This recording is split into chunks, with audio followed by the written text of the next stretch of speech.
Muy buenas noches, hermanos, que el Señor les bendiga.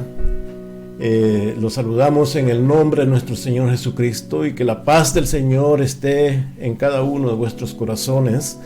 Ese es nuestro deseo, ese es el deseo del Señor, de bendecir a su pueblo.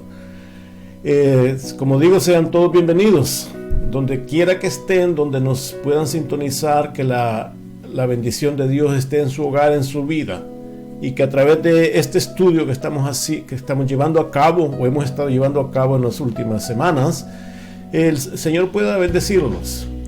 Esta es, como introducción decimos, esta es Elim Mission Christian Church, o Misión Cristiana Elim de Sydney, Australia. Tenemos los días domingos las reuniones por las mañanas en inglés y por las tardes en español. Este día miércoles tenemos el estudio y el viernes en inglés. Continuamos entonces y vamos a orar al Señor para que Él nos bendiga y nos dirija en esta hora. Padre bueno que estás en gloria, gracias te damos, Señor, por esta bendición que nos das de abrir tu palabra, meditar en ella. Trae corrección, trae, oh Dios, consuelo, trae instrucción a cada uno donde quiera que esté. Háblanos, Señor, y dirígenos. En el nombre de Cristo lo pedimos. Amén. Este es el día miércoles 16 de marzo del 2022 y como todos saben hemos estado siguiendo el estudio a través de del capítulo 5 que comenzamos de San Mateo, lo que se conoce como el Sermón del Monte. Ya vimos las bienaventuranzas y en esta noche vamos a continuar y vamos a empezar a ver lo que está después de las bienaventuranzas. ¿Cuáles son los temas que el Señor habló a sus discípulos en ese mismo discurso? Recordemos capítulos 5, 6 y 7, todos se refieren al mismo discurso como se describe en San Mateo, el Sermón del Monte. Entonces veamos lo que el Señor nos dice en esta noche en el capítulo 5 y versículo 13 en adelante. Me permite un momento, vamos a compartir la pantalla. Amén. Entonces, como pueden ver, aquí tenemos este ya es el tema o la semana 6 de los temas que hemos llevado del Sermón del Monte. En esta noche lo hemos titulado Vosotros sois la sal y sois la luz, porque eso es lo que el Señor mostró en esos versículos que vamos a continuar. Entonces dice la palabra del Señor, Mateo 5, 13 al 16. Vosotros sois la sal de la tierra, pero si la sal se desvaneciere, ¿con qué será salada? No sirve más para nada, sino para ser echada fuera y hollada por los hombres. Vosotros sois la luz del mundo. Una ciudad asentada sobre un monte no se puede esconder, ni se enciende una luz y se pone debajo de un almud, sino sobre el candelero, y alumbra a todos los que están en casa. Así, alumbre vuestra luz delante de los hombres, para que vean vuestras buenas obras y glorifiquen a vuestro Padre que está en los cielos. Amén. Amén. Entonces, hermanos, aquí el Señor ya entra al aspecto de una comparación. Podríamos comenzar diciendo de esa manera. El Señor empieza a comparar a los que le estaban escuchando, que eran principalmente sus discípulos, y los compara con dos elementos que ellos conocían muy bien. Un elemento que ellos conocían era la sal, y otro elemento que ellos conocían de igual manera era la luz, como todos la conocemos. Entonces Él les hace esta comparación. Estas comparaciones se les conoce como en el estudio, aún en el mismo lenguaje, se conocen con el nombre de metáforas. Les hace una metáfora. Entonces, veamos, para ilustrar o para comprender esto, en este momento les hace la evaluación o la comparación con metáforas. ¿Qué son las metáforas? Las metáforas son figuras de lenguaje en la figura del lenguaje el Señor utilizó para enfatizar una verdad. Algo que los comparó porque ellos ya lo conocían. Y a través de la Biblia, de las Escrituras, encontramos muchas formas que el Señor utilizó en comparaciones, en metáforas. Cuando Él decía, yo soy el pan de vida. Entonces era una metáfora porque todo el mundo conocía el pan. Entonces Él les dice, yo soy el pan, eso que los sacia. No es que Él fuera un pan físico, sino era una comparación, esa es una metáfora. O otra metáfora que el Señor usó, o que se encuentra en la Biblia, cuando dice, el Señor es mi pastor. Todo el mundo sabía que era un pastor el que cuida a las ovejas. Por lo tanto, si quiere dar a comprender de que la relación con su Padre, con su Señor, es como una relación que Él me cuida, entonces Él es mi pastor. No es que ande Él con un cayado y me ande buscando por el campo, tampoco yo voy a ser un animalito como una oveja, no, sino que es una comparación, es una metáfora. También Él dijo, yo soy el camino, yo soy la verdad, yo soy la vida. Comparaciones con aspectos naturales. Y en este caso, les dice, vosotros sois la sal de la tierra. Vosotros sois la luz del mundo. Entonces son dos metáforas que el Señor utilizó. Recordemos que el Señor en todo su mensaje, Él siempre utilizó estas figuras de lenguaje muy maravillosas. En el caso de metáforas. En general el Señor utilizó lo que se conoce como las parábolas. Todos conocemos las parábolas.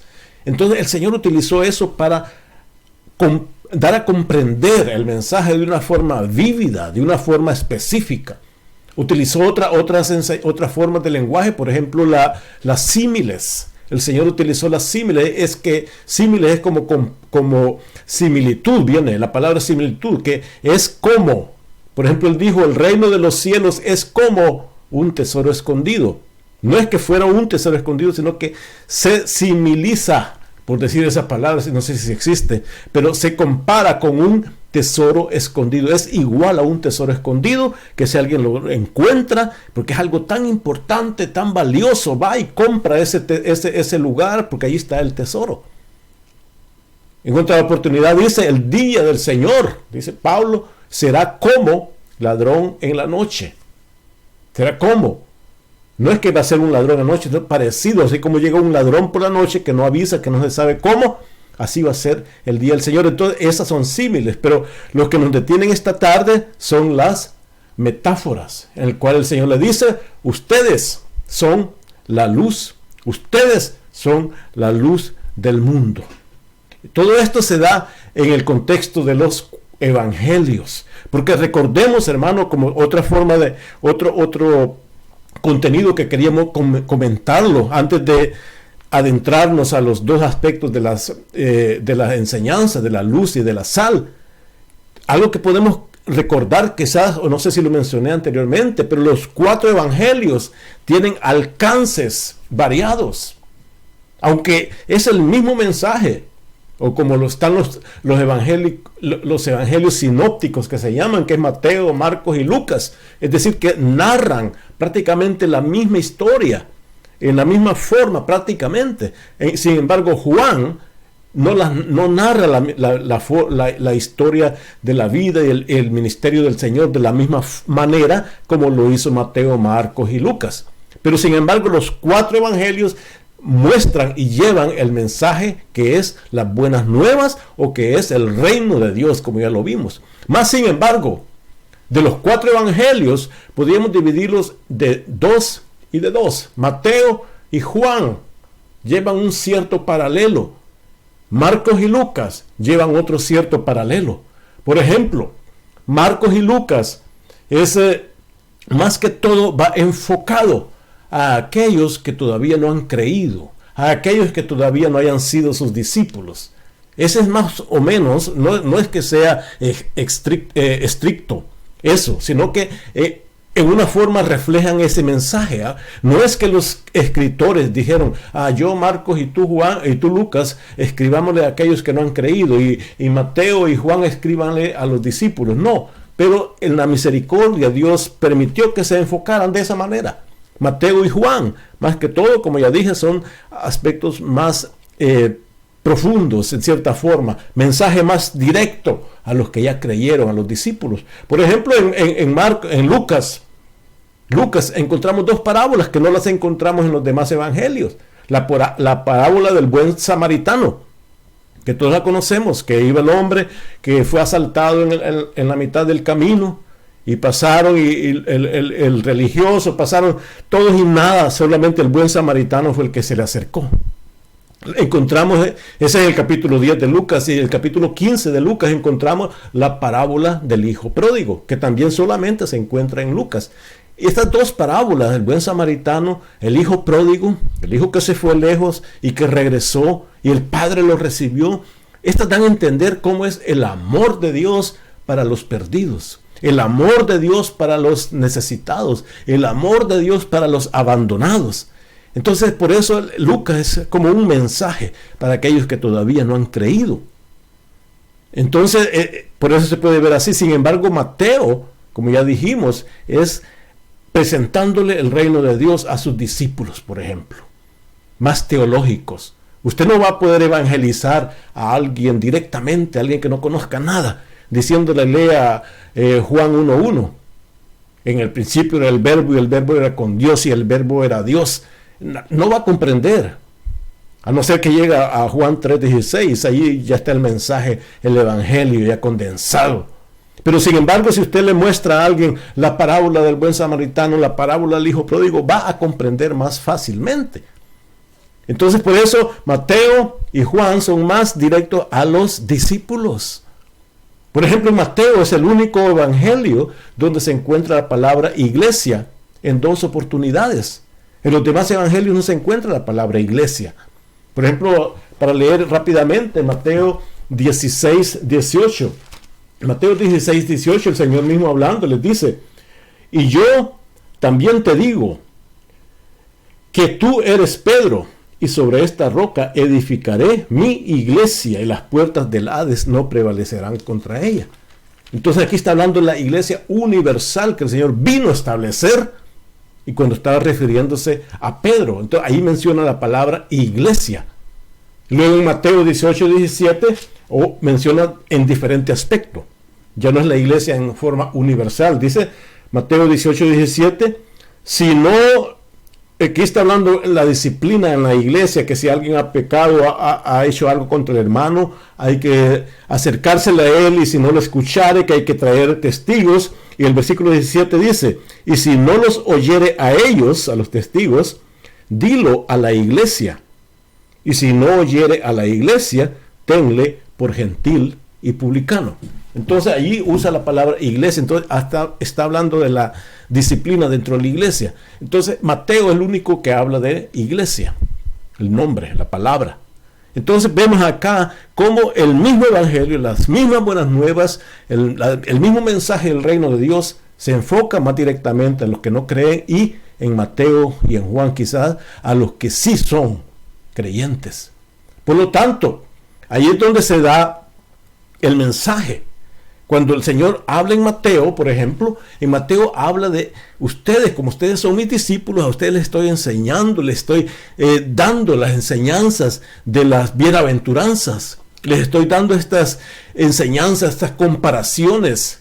¿Quiénes son ustedes? ¿Por qué? Porque yo quiero que ustedes, mis discípulos, vayan, eso es lo que dice al final de Mateo, ustedes vayan por el mundo, vayan por los grupos étnicos. Esa es la palabra que se usa ahí. Muchas veces nosotros confundimos y dicen, voy a ir por el mundo y voy a ir a predicar como muchos dicen, en Europa, voy a ir a Italia, voy a ir a Grecia, no sé.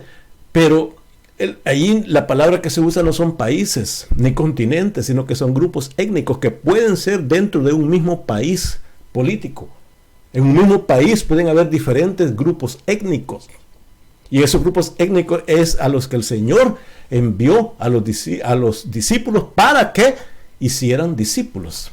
Es decir, no les va a que vayan a predicar nada más.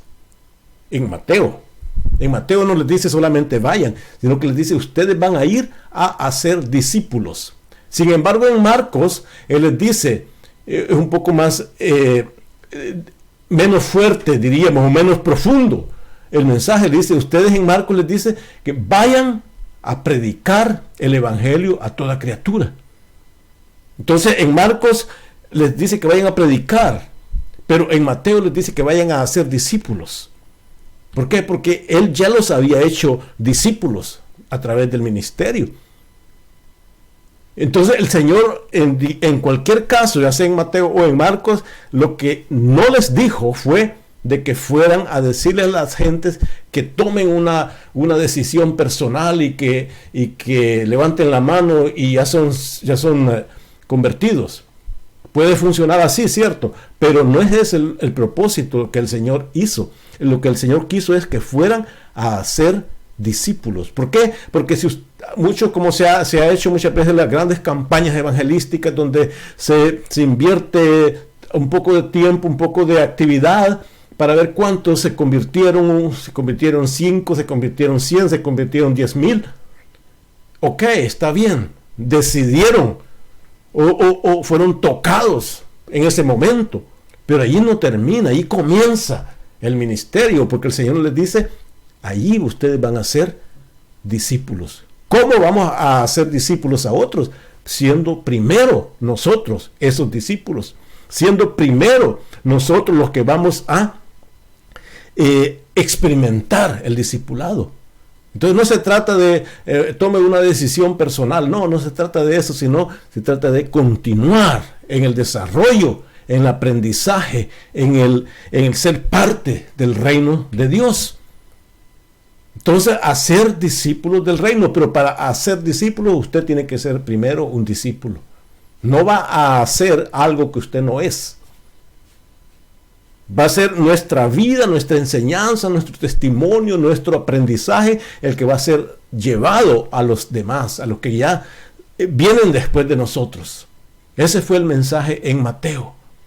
Ir y hacer discípulos. Por ejemplo, en Mateo 4:17, donde les dice que si el reino de los cielos se ha acercado, por eso ya se acercó el reino de los cielos, ya vino el reino de los cielos, ustedes ya creyeron, les dice, en ese reino, ya está cerca. Pero para disfrutarlo, no es solamente conocer o saber o tener una idea, sino tener un cambio en la vida, demostrar otra actitud, otros valores en la vida. Por ejemplo, les dice, si ustedes no se hacen como niños, no van a entrar al reino de los cielos. O sea, hay que humillarse, hay que quitar la soberbia, hay que hacerse como un niño, hay que creer como un niño para poder entrar en este reino, les dice, este reino que se ha acercado. En Mateo el 13:44 dice, el reino de los cielos es semejante a un tesoro escondido, como ya dijimos, semejante. Entonces es algo de mucho valor. Ustedes tienen, no es algo, el reino de los cielos, como que les da a entender, no es algo que surge por evolución o por coincidencia o porque tenía que ser así. No, el reino de los cielos está aquí, se ha acercado, pero ustedes los valientes, dice en otra parte, son los que lo arrebatan. Ustedes son los que van a comprar ese tesoro escondido, ese tesoro que los demás no lo pueden ver, si son como niños, si han disfrutado las bienaventuranzas.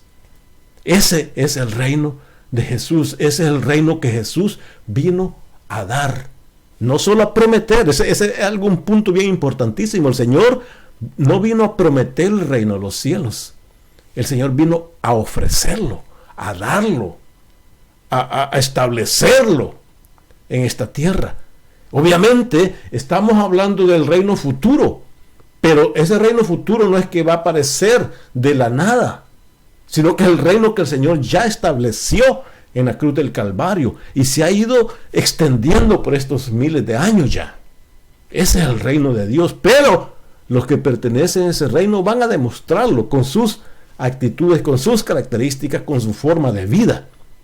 Ser su discípulo, eso es la llave, diríamos, la entrada al reino de los cielos. Eso es la forma inmediata de demostrar que ya pertenece al reino de los cielos. Hermano, los judíos, ellos ya creían, desde el Antiguo Testamento, ellos creían en un reino de Dios. Los judíos, ellos creían en el reino de Dios. Perfecto. Pero al mismo tiempo, había una comparación con lo que el Señor Jesucristo enseñó y el Nuevo Testamento enseña del reino de Dios. Pero también hay una gran diferencia entre lo que los judíos creían y creen del reino de Dios y en lo que el Señor Jesucristo vino a demostrar el reino de Dios. Hay una diferencia marcada, elemental, suprema. Y es lo que vamos a ver aquí como en este gráfico. El judaísmo, déjenme ver acá, el judaísmo creía en el reino por venir, en el reino de Dios que un día se va a manifestar. Mientras tanto, mientras se manifieste ese reino de Dios, según los judíos, en esta tierra, en este siglo malo, en esta época mala, Satanás es el príncipe de este mundo. Satanás es el que gobierna este mundo. Eso es lo que los judíos siempre han creído. Lo que Satanás es el príncipe de este mundo y que en este es un mundo malo. Un día, dicen ellos, va a aparecer el Mesías. Cuando el Mesías aparezca, entonces establecerá el reino de Dios. Ese es el punto de vista judío, el cual es verdad hasta un aspecto. Pero ahí marca la diferencia lo que el Señor vino a enseñar. El Señor mostró la diferencia de este punto de vista. El Señor estableció la diferencia, hay una gran diferencia. Porque según, repitamos acá, según los judíos, según la enseñanza judía, el mundo que vivimos ahora es un mundo malo, un mundo pecador, un mundo perverso, gobernado por Satanás. Pero ellos están esperando que el Mesías venga para que establezca ese reino. Y por lo tanto, automáticamente, los judíos, por ser escogidos por Dios, según ellos creen así, ellos van a pasar inmediatamente, automáticamente, a pertenecer a ese reino que ha de venir. Ahora, ¿qué es lo que el Señor Jesucristo mostró? Es cierto, en este mundo, en este siglo malo, como dice Pablo a los Gálatas, este siglo malo, está Satanás siendo el príncipe de este mundo, así lo muestra la Biblia. Pero hay una diferencia, el Señor, el Mesías ya vino en la cruz del Calvario. Cuando el Mesías vino, no vino a decirle, ok, espérense unos miles de años, 2000 años y algo para entrar al reino de los cielos. No, lo que él dijo, el reino de los cielos se ha acercado. El reino de los cielos ha venido. Es cierto que todavía está el reino futuro, el reino imperial, diríamos, de Dios, que estamos, para donde todos estamos pendientes. Pero en el período actual ya está establecido, ya está manifestado el reino de Dios a través de la primera venida del Mesías. Entonces es necesario que el Mesías venga 2 veces. La primera para establecer, que ya vino, para establecer ese reino de Dios paralelo al presente siglo malo. Por eso, hermano, por eso el Señor les dijo en las bienaventuranzas, bienaventurados sois si os persiguen por mi nombre, si los persiguen. ¿Por qué? Porque como en este mundo, en el momento que la iglesia está, aunque ya pertenecemos al reino de Dios en esta tierra, todavía estamos trabajando, estamos desarrollándonos en la esfera donde el príncipe de este mundo es Satanás. Por lo tanto, va a haber esa lucha. Va a querer el enemigo destruirnos, va a querer el enemigo alcanzarnos para causar mal. Por eso estamos en este periodo. Pero cuando el Señor venga por segunda vez, entonces Él ya va a saber que este grupo de cristianos, este grupo de hombres, de mujeres que se llaman los discípulos, ellos están preparados, han sido preparados por 2000 años para que puedan entrar. No es una entrada automática, como los judíos creen, sino que es una entrada porque han creído en el Mesías. No es porque han sido inteligentes, no es porque han sido, especiales, no, simplemente porque creyeron el mensaje del Evangelio, creyeron el Mesías que vino, la cruz del Calvario, la resurrección. Por lo tanto, vinieron a ser parte del reino de Cristo. Cristo reina en este periodo y es la iglesia, el reino donde sigue y sigue y sigue paralelo con la influencia del mundo. ¿Cuál es nuestro trabajo entonces cuando el Señor dice ir por el mundo y hacer discípulos? Es sacarlos de acá y meterlos acá. Sacarlos del príncipe de este mundo y meterlos al reino. Sacarlos del presente siglo malo e introducirnos en el reino que el Señor vino a establecer, para que un día, cuando en la segunda venida, la iglesia pueda entrar de un solo al reino por venir, al reino manifestado, o el reino que será manifestado por la segunda venida de Cristo. Entonces, como repito, entonces los judíos solamente creían, o creen todavía, porque no han recibido al Mesías. Ellos creen que un día va a venir el Mesías, entonces van a entrar ellos al reino de Dios. Pero el Señor les dice, no, el Mesías ya vino y estableció el reino de Dios en esta tierra, y cuando Él venga por segunda vez, ahí desaparecerá el reino del príncipe de este mundo con la iglesia. Ya no va a estar junto a la iglesia, va a estar en el reino venidero del Señor Jesucristo. Entonces ese fue el mensaje que el Señor les vino a mostrar, pertenecer a ese reino. Ahora, si ustedes pertenecen a ese reino, tienen que ser sal de la tierra. Si pertenecen a ese reino, solo así pueden ser sal de esta tierra. Entonces es una gran verdad que podemos notar acá, que no es que les dijo por casualidad son la sal, no, al mostrar que pertenecen a ese reinado, a este nuevo reino, por lo tanto ustedes son la sal de la tierra. El versículo 13 que leímos al principio, vosotros sois la sal de la tierra. Es maravilloso ver que sois la sal de la tierra. Eres la sal de la tierra, les dice. Pero al mismo tiempo les dice aquí, pero si la sal se desvanece, en otra versión es más específico, donde dice, si la sal pierde su sabor. Es peligroso, la sal puede perder su sabor. ¿Con qué será salada? Ya no será sal. Ya no será sal. Dice que pierde su valor.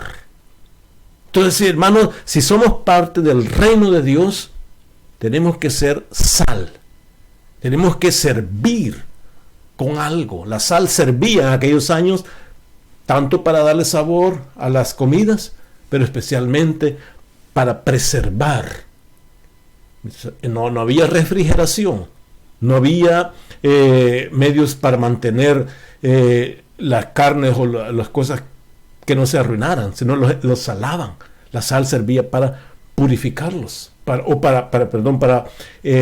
mantenerlos, pero al mismo tiempo también para purificarlos y al mismo tiempo para dar sabor.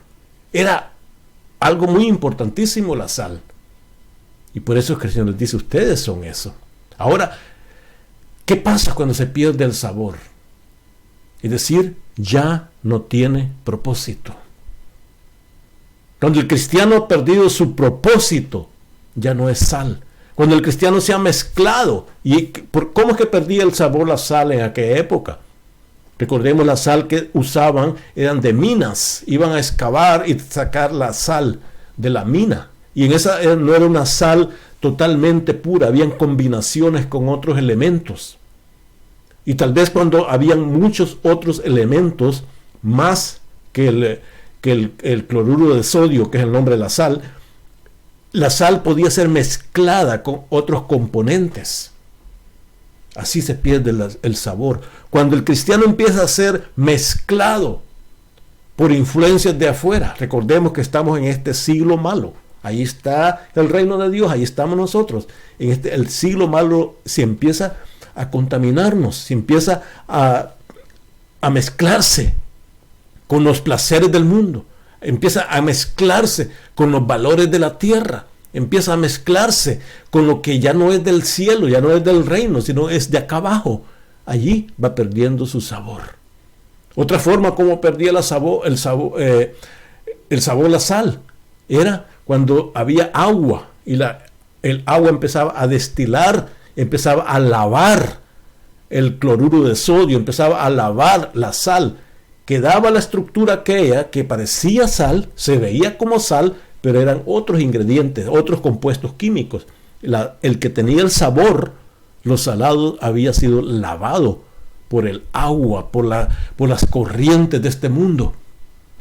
Hermano, por eso el Señor enfatizó arduamente que esta era una verdad fuerte, que el cristiano, el miembro del reino de Dios, su discípulo, no podía perder su sabor, no podía perder su valor. Cuando la iglesia, hermano, empieza a buscar o a querer aprender de las cosas del mundo, empiezan a echarle otros ingredientes a la sal. Empiezan a decir, bueno, la iglesia hay que mezclarse o hay que acercarse para atraer a la gente. Ya no vamos a estar cantando tanta alabanza a Dios, sino que vamos a hacer aquí un poquito de música moderna, un poquito de rap, que no diga mucho de cosas bíblicas. Hay muchas iglesias que hacen eso. Hay que tocar o hay que cantar con el ritmo modernísimo. Que haya más música y menos palabra. Todo eso está dándose en muchos lados. Otros, vamos a predicar, pero no traigan su Biblia, ustedes solo escuchen. Vamos a contarles alguna historia, vamos a contarles cuentos, vamos a contarles chistes, vamos a contarles, qué sé yo, cualquier cosa. Ahí empieza a echarle otros ingredientes. Y la sal, ellos creen que va a seguir siendo salada, no. Va a estar siendo mezclada y mezclada, va perdiendo su propósito, va perdiendo su valor. Ya no es la sal por la cual ha sido llamado. Ya no es el propósito por el cual ha sido llamado. Ya tiene otros valores. Esa es la sal de la tierra. El Señor dice en Marcos 9:50, dice, tened sal en vosotros mismos. Tened sal en vosotros mismos. ¿Qué quiere decir eso? Eso quiere decir que hay una gran diferencia entre el que pertenece al reino y el que no pertenece. Hay una gran diferencia, una diferencia marcada entre los discípulos del Señor, los discípulos del reino y los inconversos. Los discípulos tienen sal en sí mismos. Porque la palabra del Señor está fuerte en sus vidas. La palabra del Señor está en sus mentes, en sus corazones. Tienen sal. Pero el inconverso no. Puede tener filosofía, puede tener experiencias, puede tener opiniones, de todo. Pero eso no es sal. La sal es la verdad de Dios, el mensaje del reino. Esa es la sal. Aún en el Antiguo Testamento, cuando daban ofrendas a Dios, el Señor les dice que le pongan sal a la ofrenda. Es decir, que muestre, que en Levíticos 2:13 dice, se habla de salar la ofrenda. Dice, y sazonarás con sal toda ofrenda que presentes. Y no harás que falte jamás de tu ofrenda la sal del pacto de tu Dios. En toda ofrenda tuya ofrecerás sal. Hermanos, en el Antiguo Testamento, aquí en Levíticos, en la ley, aunque aquí estaba hablando del pacto de sal, por ejemplo, había el pacto de sal que hacían. Pero si dice, cuando traigas la ofrenda, ponle sabor, ponle la verdad. Que no sea una ofrenda insípida, sino que sea una ofrenda con valor. Una ofrenda que valga la pena. Con sal, así ofrecerás tu ofrenda. En toda ofrenda tuya ofrecerás sal, decía. Era parte de la ley, parte de la forma del Antiguo Testamento, pero era un reflejo de lo que iba a hacer hoy en día. Cuando nosotros ofrezcamos la verdad de Dios, no ofrezcamos la nuestra, porque la nuestra va a tener otro sabor. Si ofrecemos la verdad de Dios, ofrezcamos esta es la que tiene sal. Esta verdad es la que verdaderamente tiene sal, tiene sabor, preserva, da sabor, cura, desinfecta, trae vida. Esta es la sal. Por eso nuestra ofrenda va a ser así, con sal.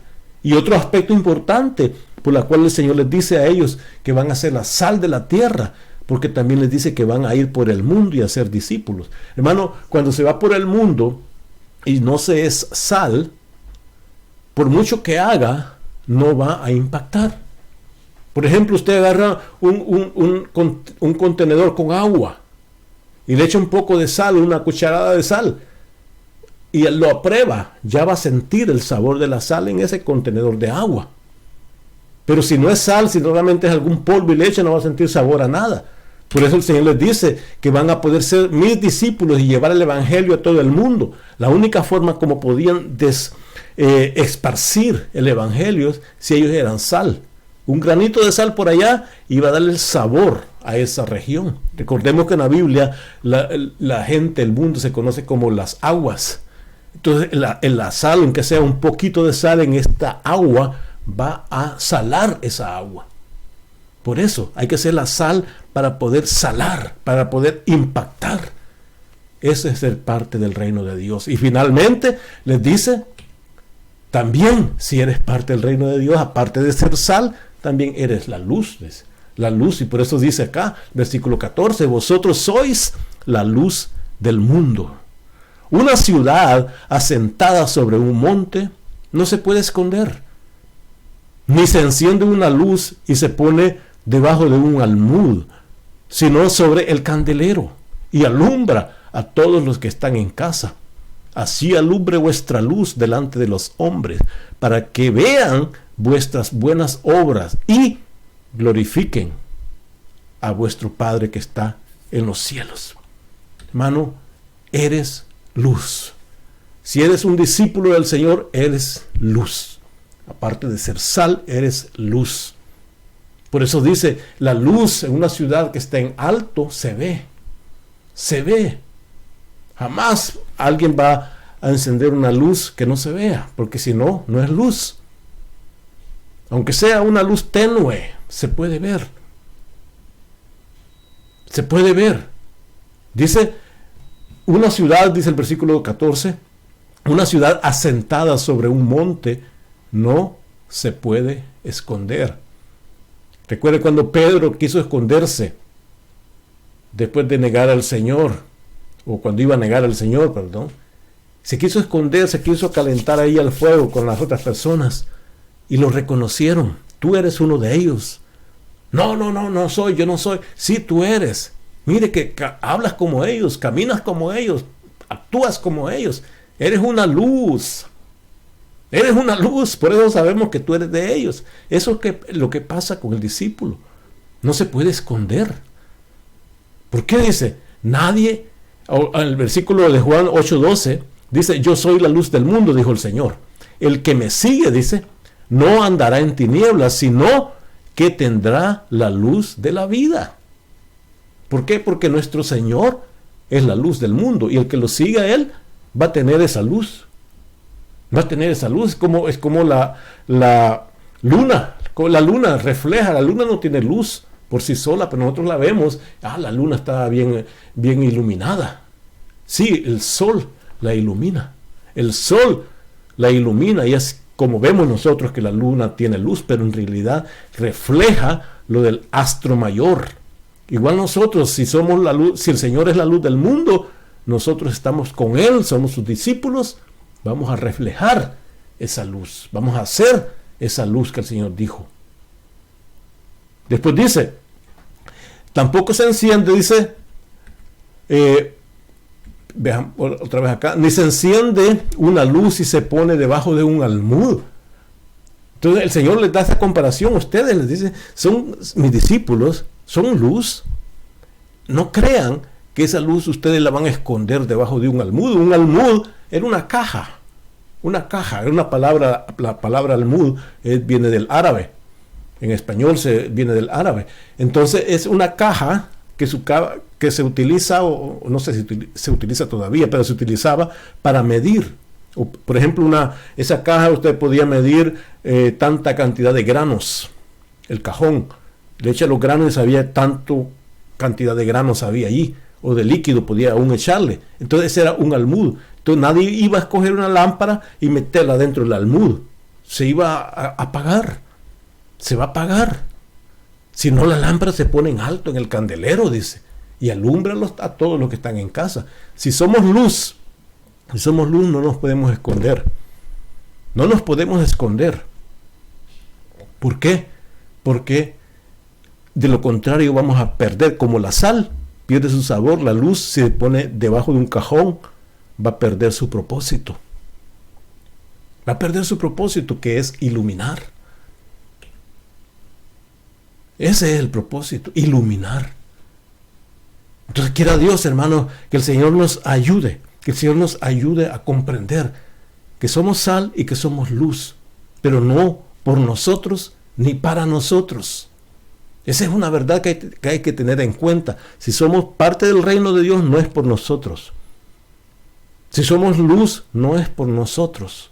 Si somos sal, no es por nosotros. ¿Por qué? Dice el versículo 16, así alumbre vuestra luz delante de los hombres, para que vean vuestras buenas obras y glorifiquen a vuestro Padre que está en los cielos. Ese es el propósito, que la gloria sea para Dios. Como decía el salmista, no a nosotros, oh Señor y Dios, no a nosotros la gloria, sino a tu santo nombre, oh Señor, por tu misericordia. A Él sea la gloria. Ahí, eso dice el versículo 16. En Isaías dice, yo Jehová te he llamado en justicia y te sostendré por la mano, te guardaré y te pondré por pacto al pueblo, por luz a las naciones. Y después dice, poco es para mí que tú seas mi siervo, para levantar las tribus de Jacob y para que restaures el remanente de Israel. También te di por luz de las naciones, para que seas mi salvación hasta lo postrero de la tierra. Ese es el mismo Señor Jesucristo, es luz a las naciones, el siervo. Por eso llevar el evangelio es llevar la luz, llevar la sal. Finalizamos releyendo lo que leímos al principio, todos los 3 versículos, 4. Vosotros sois la sal de la tierra, pero si la sal se desvaneciere, o si la sal pierde su valor, su sabor, ¿con qué será salada? Es decir, ya no ande buscando forma de salarla, otras religiones, otros conceptos. No, ya no podrá ser salada. ¿Por qué? Ya perdió su sabor. Dice, sirve para nada. Sirve ya para nada, sino para ser echada afuera, para ser hollada por los hombres que se paren en ella, para alimentar la calle, el polvo. Vosotros sois la luz del mundo. Una ciudad asentada sobre un monte no se puede esconder, ni se enciende una luz y se pone debajo de un almud, sino sobre el candelero y alumbra a todos los que están en casa. Así alumbre vuestra luz delante de los hombres, para que vean vuestras buenas obras y glorifiquen a vuestro Padre que está en los cielos. Esos somos nosotros. ¿Por qué? Porque somos parte del reino de Dios. Hermano, es una alegría, es una verdad tremenda conocer que uno no va a decir, yo soy cristiano y estoy todo triste. No, somos parte del reino. Somos parte del reino. Hay luz, hay sal, hay sabor, hay vida, hay preservación, hay iluminación. Qué verdad más grande, hermano. Ese es ser parte del reino de Dios. Que el Señor nos ayude, como siempre decimos, que el Señor siempre nos ayude. Pidámosle siempre que nos dé su amparo, su fuerza, para que podamos reflejar lo que Él quiere que reflejemos. Por eso Él vino a establecer su reino, para que disfrutemos de Él en esta tierra y después en la época por venir. Somos los únicos, hermanos. La iglesia es la única que sigue funcionando aunque nos muramos. Usted pertenece a cualquier organización, si uno se muere ya deja de pertenecer por ley natural, ¿no? Deja de pertenecer a esa organización. Si es ciudadano de un país, cuando uno se muere deja de ser ciudadano de ese país, ya murió, ya no tiene beneficios de ese país. Pero si es del reino de Dios, vivamos o muramos, somos del Señor. Pertenecemos al reino aquí y allá. Nos estamos preparando aquí para cuando el Señor venga y nos lleve a su eterna gloria. Este es el reino. Somos miembros del reino de Dios. Discípulo. Ese es ser discípulo. Discipulemos a otros, dándoles esta verdad. Buen Padre que estás en los cielos, gracias una vez más por estas verdades que tú nos enseñaste y has dejado marcadas, escritas por tus siervos a través de los miles de años ya. Pero una verdad, oh Dios, que tú estableciste a los niños, a los pobres, a los que estaban allá necesitados, a los que creen en ti, Señor, esa verdad del Evangelio. Gracias por habernosla revelado, Señor. Gracias por habernos llamado. Ayúdanos, por lo tanto, Dios, a ser fieles y poder manifestar esa gloria de ese reino en esta vida. Poder luchar y seguir adelante y reflejar y hacer otros discípulos, cumpliendo así tu mensaje, tu llamado. Gracias lo pedimos en el nombre de Jesús, Señor nuestro. Amén. Aleluya. El Señor les bendiga, hermanos, y la paz del Señor esté en cada uno de vuestros corazones y sigamos adelante porque, como dice un corito antiguo, esa es la orden del Señor. Adelante la orden del Señor.